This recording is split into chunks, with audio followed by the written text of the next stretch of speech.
to develop solutions that address climate change and a catastrophic loss of biodiversity while sustainably feeding a growing population and protecting water supplies.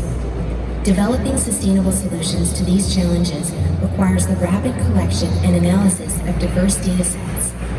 This is a daunting task for small organizations, preventing them from scaling their solutions and amplifying their impact. To bridge this gap, Microsoft is empowering people and organizations with AI and cloud tools to solve global environmental challenges.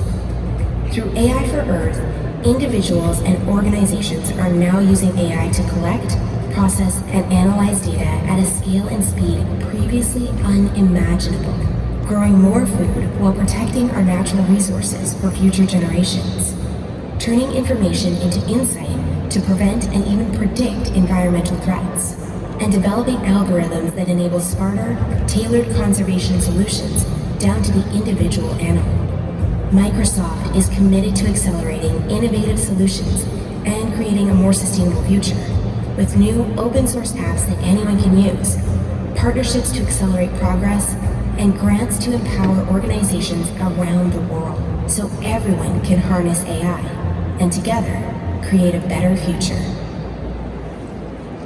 So if you saw the part with the zebras, that's where I was out working with Tanya to track those zebras, the gravy zebra that's endangered, to enable them to understand what intervention policies are working to help preserve that species. There's a great video online about this that I thought was going to play today, but you can go check it out and see exactly what wild meat is doing in order to conserve species. But actually, if you look at this, this map we have up now, this isn't just a local problem, this isn't just a Kenyan problem, this isn't just a US problem, it's not just a France problem, it's a problem around the world, and that's why in AI for Earth we are working with grantees on all continents, and our goal is to have a grantee at least in every single country. We've got quite a few grantees here in France because there are just so many innovative people in this area. I've met with a bunch of them. Today we had a great grantee called Surfrider over in the hall, and they basically identify waste in riverbanks and help us understand what rivers are polluted and where do we need to take interventions to help preserve rivers and to help stop plastic from going into the oceans. I have a special treat for you.